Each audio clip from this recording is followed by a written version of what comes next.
उत्तराखंड की पहाड़ियों में बसा सुंदरवन एक ऐसा गांव था जिसे आधुनिक विकास ने अभी तक पूरी तरह से छुआ नहीं था।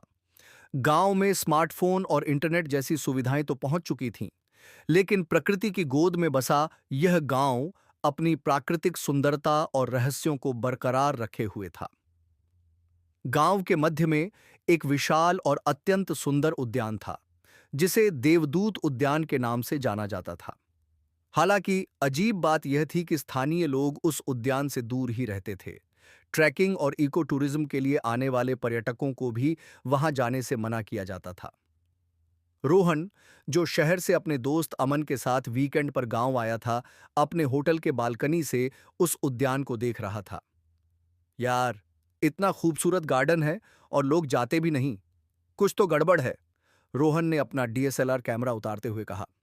अमन ने अपना मोबाइल निकालकर उद्यान की फोटो क्लिक की और इंस्टाग्राम पर स्टोरी डालते हुए बोला, मैंने होटल स्टाफ से पूछा तो वो भी टाल गए। कहते हैं वहां जाना मना है, बुरी जगह है। अरे भाई, 21वीं सदी में भी इतना अंधविश्वास। उसी शाम दोनों दोस्त होटल के छोटे से कैफे में बैठे थे। वहां उन्हें होटल के मालिक के बेटे विशाल से दोस्ती हो गई। बातचीत में जब उद्यान का जिक्र आया तो विशाल ने धीमी आवाज में कहा, वो उद्यान साधारण नहीं है। उसके पीछे एक पुरातात्विक स्थल है, सैकड़ों साल पुरानी एक गुफा। कहते हैं उसमें कोई प्राचीन आत्मा कैद है जो रात में लोगों को पुकारती है। रोहन ने मुस्कुराते हुए कहा, अच्छा, और तुम लोग भी मानते हो ये सब? विशाल ने अपना मोबाइल निकाला और एक वीडियो दिखाया। पिछले महीने एक लड़का रवि, जो यहाँ का लोकल ब्लॉगर था, इस रहस्य का पता लगाने गया था। उसने लाइव स्ट्रीमिंग की थी, लेकिन अचानक स्ट्रीम कट गई। अगले दिन उसने गहरी सांस ली। उसकी लाश गांव की सीमा पर मिली। चेहरे पर ऐसा आतंक था जैसे किसी भूत को देख लिया हो। अमन के चेहरे का रंग उड़ गया। क्या मजाक कर रहे हो? पुलिस रिपोर्ट क्या थी? Heart attack. लेकिन 26 साल के फिट लड़के को अचानक हार्ट अटैक? कोई नहीं मानता, विशाल ने जवाब दिया और फिर जोड़ा, और सुनो, रवि की मौत के बाद उसका फोन किसी को नहीं मिला, लेकिन उसके इंस्टाग्राम पर हर रात 3 बजे एक अजीब पोस्ट अपलोड होती है। सिर्फ गुफा का अंधेरा और कोई अजीब आवाज। भारत के प्रमुख टेक शहर में काम करने वाली रेखा और पूजा, जो बचपन की दोस्त थीं, अपनी वार्षिक छुट्टियों के लिए सुंदरवन आई थीं। रेखा डिजिटल मार्केटिंग में काम करती थी, जबकि पूजा एक बायोटेक रिसर्चर थी। दोनों को प्रकृति और साहसिक अनुभवों से प्यार था। सुंदरवन में एक उद्यान है जिसके बारे में सब कहते हैं कि वहां कोई प्राचीन आत्मा है, पूजा ने अपने मोबाइल पर गूगल मैप देखते हुए कहा। रेखा ने आंखें घुमाते हुए कहा, हर पहाड़ी इलाके में ऐसी ही कहानियां होती हैं। नहीं, यह अलग है। पूजा ने एक न्यूज आर्टिकल दिखाया। देखो, एक ब्लॉगर की मौत हुई वहां। इससे पर्यटन प्रभावित हुआ है। स्थानीय लोग कहते हैं कि गुफा में कोई दुष्ट आत्मा है। दोनों अपने होमस्टे के मालिक धनेश जी से मिलीं, जो एक सफल व्यापारी थे। वे अपने होमस्टे और ऑर्गेनिक फार्म से अच्छी कमाई करते थे। रेखा और पूजा दोनों ने उनके बेटे को उस उद्यान के बारे में पूछा। बहुत पुरानी जगह है बेटियों, वहां नहीं जाना चाहिए, धनेश जी ने गंभीरता से कहा। हमारे यहाँ और भी अच्छे पर्यटन स्थल हैं, waterfall, trekking routes, local food festival. क्यों अपनी जान जोखिम में डालना? रेखा ने मुस्कुराकर कहा, हम बस घूमने जाएंगे, कोई जोखिम नहीं लेंगे। धनेश जी ने एक लंबी सांस ली। ठीक है, लेकिन सूरज डूबने से पहले वापस आ जाना, और गुफा के पास मत जाना। पिछले महीने एक लड़का गया था, वापस नहीं आया। हमारे लिए बिजनेस का बड़ा नुकसान हुआ है। उसी रात अपने कमरे में पूजा ने अपने लैपटॉप पर रवि के सोशल मीडिया अकाउंट चेक किए। देखो रेखा, इस लड़के के पोस्ट अब भी अपलोड हो रहे हैं। रेखा ने उत्सुकता से देखा। क्या? यह कैसे संभव है? अगर वह मर गया तो? यही तो रहस्य है, और चाहे अंधविश्वास हो या कुछ और, मैं इसका पता लगाना चाहती हूं, पूजा ने कहा। रेखा ने अपने बैकपैक से उन्नत हाइकिंग गियर निकालते हुए कहा, जानती हो, मैं भी। जब से हमने कॉलेज में साथ दुर्गा पहाड़ी पर ट्रैकिंग की थी, तब से हमने कितनी चुनौतियों का सामना किया है। यह भी एक साहसिक अनुभव होगा। तो तय रहा, कल सुबह उद्यान और गुफा? पूजा ने अपनी हेडलैम्प चेक करते हुए पूछा। रेखा ने मुस्कुराकर हां में सिर हिलाया। परंतु पहले धनेश जी को बता दें कि हम वाटरफॉल की ओर जा रहे हैं। वे चिंता नहीं करेंगे। अगली सुबह जब धनेश जी बिजनेस मीटिंग के लिए शहर गए, रेखा और पूजा ने अपने बैकपैक्स उठाए, पावर बैंक, 2 बोतल पानी, स्नैक्स, फर्स्ट एड किट और अपने स्मार्टफोन चार्ज किए। मैंने गूगल मैप पर देवदूत उद्यान मार्क कर लिया है, पूजा ने अपने फोन पर मैप दिखाते हुए कहा। हालांकि गूगल रिव्यूज कुछ अजीब हैं। एक आदमी ने लिखा है, इस जगह पर मेरा फोन अपने आप चालू हो गया और मैंने अपना ही वीडियो रिकॉर्ड किया। सुबह के समय उद्यान अद्भुत रूप से सुंदर था। रंग बिरंगे फूल, विदेशी और देशी दोनों प्रकार के पौधे, छोटे झरने और पक्षियों का कलरव, सब कुछ मनमोहक था। यह तो बिल्कुल एक स्वर्ग जैसा है। लोग यहां क्यों नहीं आना चाहते? रेखा ने एक विदेशी ऑर्किड की फोटो खींचते हुए कहा। पूजा, जो वनस्पति विज्ञान में रुचि रखती थी, ने गहरी सांस लेकर कहा, यहां कुछ पौधे तो लुप्तप्राय प्रजातियों के हैं। अद्भुत! कितना अनछुआ जैव विविधता का खजाना है। जैसे जैसे वे उद्यान के अंदर की ओर बढ़ीं, उन्होंने देखा कि 2 युवक भी आगे आगे जा रहे थे। रेखा ने उन्हें पहचान लिया, वही रोहन और अमन जिन्हें उन्होंने कल होटल में देखा था। अचानक एक विचित्र आकृति उनके सामने आकर खड़ी हो गई। एक वृद्ध महिला, जिसके हाथ में विभिन्न रंगों के फलों से भरी एक टोकरी थी। महिला का चेहरा झुर्रियों से भरा था, लेकिन उसकी आंखें अजीब सी चमक से भरी थीं। कहां जा रहे हो तुम सब? महिला ने कर्कश आवाज में पूछा। क्या तुम्हें पता नहीं इस उद्यान के पीछे एक प्राचीन गुफा है? वहां मत जाओ। रोहन, जिसने अभी अभी वृद्धा की तस्वीर खींची थी, ने मुस्कुराकर कहा, हम बस घूमने आए हैं, कुछ फोटोग्राफी करेंगे। किसी को पता भी नहीं चलेगा कि हम गुफा के पास गए थे, अमन ने कहा। वृद्धा ने अपनी टोकरी उठाकर चेतावनी दी। वह गुफा किसी साधारण गुफा नहीं है। वहां एक प्राचीन आत्मा कैद है। वह तुम्हें छोड़ेगी नहीं। पिछले महीने एक लड़का गया था, उसकी लाश मिली है। अमन का चेहरा पीला पड़ गया, लेकिन रोहन ने अपनी हिम्मत बनाए रखी। देवी जी, हम सावधानी बरतेंगे, कुछ नहीं होगा। वृद्धा ने अपनी टोकरी सरकाई और घूर कर देखा। जाओ फिर अपनी मौत की तरफ, मैंने चेतावनी दे दी है। जब वृद्धा चली गई, पूजा ने पीछे से आवाज दी, इंतजार करो, हम भी साथ चलेंगे। रोहन और अमन ने मुड़कर देखा। रोहन मुस्कुराया, ओह, तुम वही हो जो कल होटल में थीं। चलो साथ चलते हैं। वैसे भी अकेले जाना अच्छा नहीं लगता अब। तुम दोनों भी उस गुफा के बारे में जानना चाहती हो? अमन ने पूछा। रेखा ने सिर हिलाया। हां, हमें लगता है कि इस बात का वैज्ञानिक स्पष्टीकरण होना चाहिए। हर रहस्य का एक तार्किक समाधान होता है। पूजा ने जोड़ा, और मैं गुफा के अंदर देखना चाहती हूं कि क्या कोई दुर्लभ जीव या वनस्पति है जो इतने अद्भुत उद्यान का कारण हो सकता है। तो फिर चलते हैं, रोहन ने अपने कैमरे को सेट करते हुए कहा, पर सावधानी से। जैसे जैसे चारों उद्यान के अंदर की ओर बढ़े, उन्होंने 2 संदिग्ध व्यक्तियों को देखा जो आपस में बातचीत कर रहे थे। एक ने कहा, यार, लोग तो कहते हैं यहां कोई प्राचीन आत्मा रहती है, पर मुझे लगता है यह सब गांव वालों का नाटक है। दूसरे ने जवाब दिया, हां, शायद वे पर्यटकों को दूर रखना चाहते हैं, या फिर कोई खजाना छिपा है गुफा में। चल पता लगाते हैं। रेखा ने धीरे से कहा, लगता है ये लोग कोई ट्रेजर हंटर हैं। पूजा ने सहमति में सिर हिलाते हुए कहा, मुझे भी ऐसा ही लगता है। चलो इनके पीछे पीछे चलते हैं, लेकिन दूर से।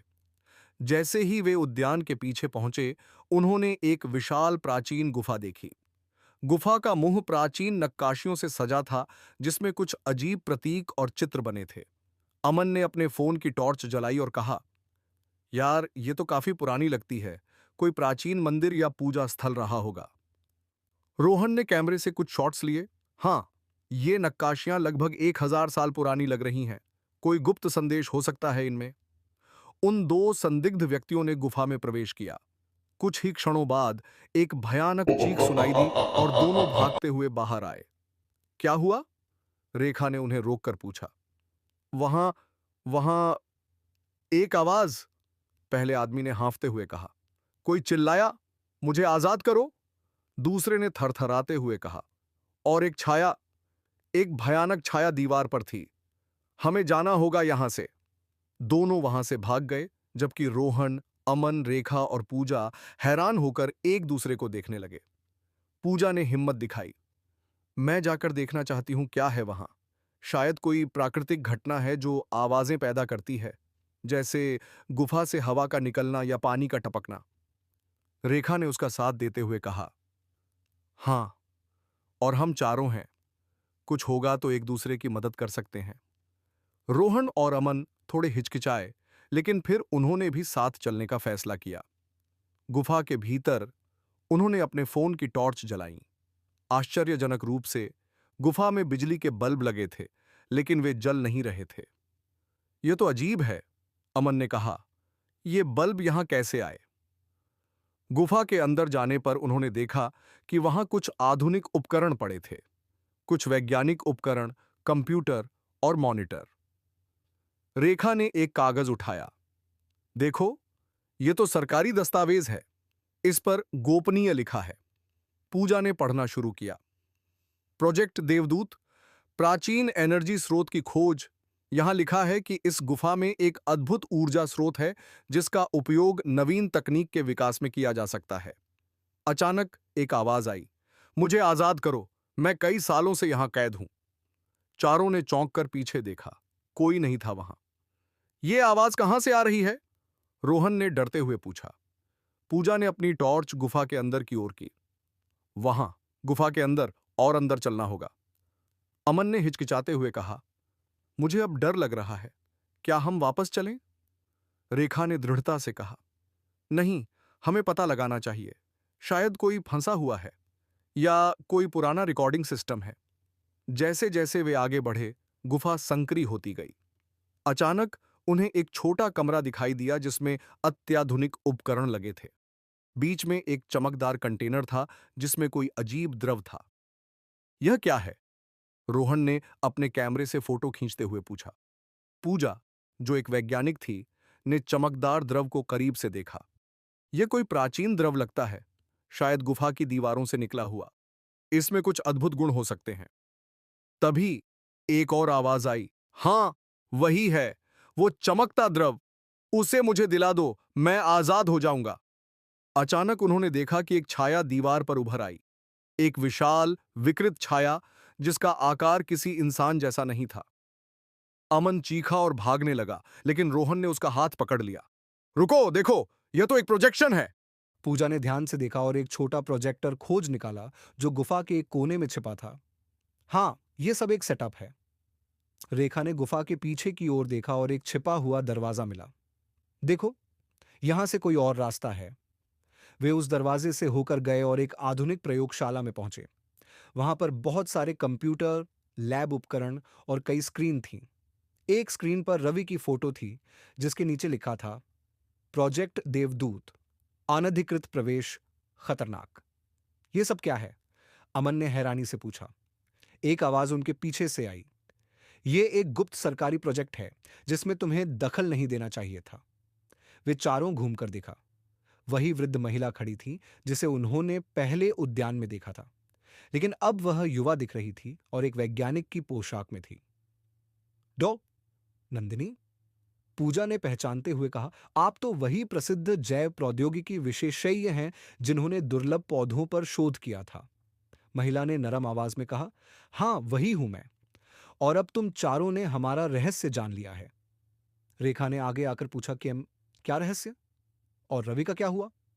डॉक्टर नंदिनी ने एक लंबी सांस ली। हम यहां एक अद्भुत खोज पर काम कर रहे हैं। इस गुफा की दीवारों से निकलने वाला यह चमकदार द्रव एक अनोखी जीवन बढ़ाने वाली शक्ति रखता है। इसके कारण ही इस उद्यान के पौधे इतने अद्भुत और स्वस्थ हैं। और आवाज, वह छाया? रोहन ने पूछा। सब एक सेटअप है, धौर और नंदिनी ने स्वीकार किया, ताकि लोग यहां न आएं और हमारे शोध में बाधा न डालें। जब से इस द्रव्य की खोज हुई है, कई लोग इसे चुराना चाहते हैं। उन दो आदमियों के बारे में सोचो जिन्हें तुमने देखा। वे खजाने की तलाश में थे। वास्तव में वे विदेशी एजेंट हैं जो इस तकनीक को चुराना चाहते हैं। और रवि? पूजा ने फिर पूछा। डॉक्टर नंदिनी ने दुखी होकर कहा, एक दुर्भाग्यपूर्ण दुर्घटना। वह यहां आया और जब उसने इस द्रव को देखा तो उसे छूने की कोशिश की। हमने उसे रोकने की कोशिश की, लेकिन द्रव अभी अस्थिर है। जिस व्यक्ति के शरीर में इसकी सही मात्रा नहीं डाली जाती, उसका प्रभाव विनाशकारी हो सकता है। और उसका फोन? वे पोस्ट? अमन ने पूछा। उसके फोन में एक ऐप था जो हमने प्रयोग के लिए बनाया था, जो समय समय पर रिकॉर्डिंग भेजता है। हमने उसे बंद नहीं किया क्योंकि हम उसकी मौत को छुपाना नहीं चाहते थे, सिर्फ प्रोजेक्ट को। रेखा अपना सिर पकड़कर बैठ गई। यह सब इतना अविश्वसनीय है, डॉक्टर नंदिनी ने कहा। अब तुम्हें एक फैसला करना होगा। या तो हमारे साथ काम करो और इस रहस्य को बनाए रखो, या पूजा ने तुरंत कहा, हम किसी को नहीं बताएंगे। आपका यह शोध मानवता के लिए महत्वपूर्ण हो सकता है, लेकिन आपको रवि के परिवार को सच बताना होगा। डॉ नंदिनी ने सहमति में सिर हिलाया। हम इस पर विचार कर रहे हैं। रोहन ने अपना कैमरा उठाया। मेरी सारी तस्वीरें, उन्हें हटाना होगा, डॉक्टर नंदिनी ने कहा। ठीक है, रोहन ने कैमरा सौंपते हुए कहा, लेकिन मुझे एक वादा चाहिए। जब आपका शोध पूरा हो जाए तो मुझे इसकी पूरी कहानी दस्तावेज बनाने का मौका दें। डॉक्टर नंदिनी ने चारों को प्रयोगशाला दिखाई और बताया कि कैसे वे इस द्रव्य का उपयोग दवाओं और जीवन बढ़ाने वाले उपचारों के विकास में कर रहे हैं। हमारा प्रयोगशाला में एक विशेष तकनीक है जो इस द्रव्य को स्थिर करती है। जब रवि ने इसे छुआ तब यह अस्थिर था। अब हम आगे की ओर बढ़ रहे हैं, डॉ नंदिनी ने समझाया। बाद में डॉ नंदिनी ने उन्हें उद्यान में वापस ले जाया और अपनी असली कहानी बताई। मैं प्राचीन औषधीय पौधों पर शोध करती थी। मुझे इस गुफा के बारे में एक प्राचीन पांडुलिपि से पता चला, जिसमें लिखा था कि यहाँ अमृत जैसा एक द्रव्य मिलता है जो जीवन को लंबा करता है। वृद्धा का वेश? पूजा ने पूछा। वो एक विशेष मेकअप था ताकि लोग मुझे पहचान न सकें और डर जाए। हमें अपना काम गुप्त रखना था। रेखा ने अपनी आंखें बड़ी करके कहा। और वह चमकदार फल जिसके बारे में कहानियां वह हैं? डॉक्टर नंदिनी मुस्कुराई। वह फल इस उद्यान का सबसे अनोखा फल है। इसमें वही द्रव है, प्राकृतिक रूप से। हमारा शोध दिखाता है कि यह द्रव कुछ विशेष पौधों में प्राकृतिक रूप से उत्पन्न होता है, और इस उद्यान में इसकी मात्रा सबसे अधिक है। उन्होंने एक छोटा चमकदार फल निकाला। यह है वह फल। इसे छूना या खाना नहीं, बस देखना। जब यह पूरी तरह पक जाएगा तब हम इससे द्रव निकालेंगे और इसका अध्ययन करेंगे। फल इतना अद्भुत था कि चारों उसे देखते ही रह गए। नंदिनी ने आगे कहा, मैं तुम सबसे एक वादा लेना चाहती हूं। तुम इस रहस्य को अभी साझा नहीं करोगे। पूरा होने तक यह प्रोजेक्ट गुप्त रहेगा। चारों ने वादा किया। और एक और बात, डोके नंदिनी ने कहा, अगर तुम चाहो तो इस शोध में हमारी मदद कर सकते हो। पूजा, तुम एक वैज्ञानिक हो। रेखा, तुम्हारी मार्केटिंग की समझ है। रोहन और अमन, तुम दोनों अपने कौशल से इस परियोजना को दस्तावेजित कर सकते हो। पूजा की आंखें चमक उठीं। क्या सच में मैं इस अनुसंधान का हिस्सा बन सकती हूं? हाँ, डॉक्टर नंदिनी ने कहा, लेकिन एक शर्त पर। तुम्हें अपनी नौकरी छोड़नी होगी और पूरी तरह से इस प्रोजेक्ट को समर्पित होना होगा। पूजा ने बिना हिचकिचाहट के हाँ कह दिया। रेखा थोड़ी हिचकिचाई, लेकिन अंत में उसने भी स्वीकार कर लिया। रोहन और अमन ने भी अपनी सहमति दी। डॉ नंदिनी ने गंभीरता से कहा, याद रखो, यह शोध मानवता के लिए है। हमारा लक्ष्य यह द्रव सभी के लिए सुलभ बनाना है, न कि सिर्फ अमीरों के लिए। इसलिए हमें इसे गुप्त रखना है जब तक यह पूरी तरह से विकसित और सुरक्षित न हो जाए। 6 महीने बाद सुंदरवन में एक छोटा सा उत्सव आयोजित किया गया। देवदूत उद्यान को आधिकारिक तौर पर जनता के लिए खोल दिया गया था। हालांकि गुफा अभी भी अनुसंधान के लिए प्रतिबंधित थी। धनेश जी अब देवदूत हेरिटेज स्टे के मालिक थे, एक आलीशान होमस्टे जो उद्यान के पास था। पर्यटकों की संख्या बढ़ गई थी और गांव समृद्ध हो रहा था। रेखा, जो अब देवदूत बायोटेक के मार्केटिंग हेड थी, ने एक छोटा भाषण दिया। यह उद्यान हमारे गांव का गौरव है। इसकी सुंदरता और विविधता अद्वितीय है। आज से यह पूरे विश्व के लिए खुला है ताकि सभी इसका आनंद ले सकें। पूजा ने, जो अब डॉ नंदिनी के साथ शोध कर रही थी, औषधीय पौधों के बारे में जानकारी दी। इन पौधों में अद्भुत औषधीय गुण हैं। हमारी टीम इनका अध्ययन कर रही है ताकि नई दवाएं विकसित की जा सकें। रोहन और अमन, जो अब एक प्रसिद्ध डॉक्यूमेंट्री टीम थे, ने उद्यान की एक फिल्म बनाई थी जिसे रहस्य उद्यान नाम दिया गया था। ये फिल्म दिखाई गई, हालांकि इसमें असली रहस्य नहीं बताया गया था। समारोह के बाद डॉन नंदिनी ने अपनी टीम को एक गुप्त बैठक के लिए बुलाया। वहां उन्होंने एक छोटी शीशी में चमकता द्रव दिखाया। हमने सफलता पाई है, उन्होंने कहा। यह द्रव अब स्थिर है और हमने इसके प्रभावों का परीक्षण किया है। यह न केवल जीवन को बढ़ा सकता है, बल्कि कई गंभीर बीमारियों को भी ठीक कर सकता है।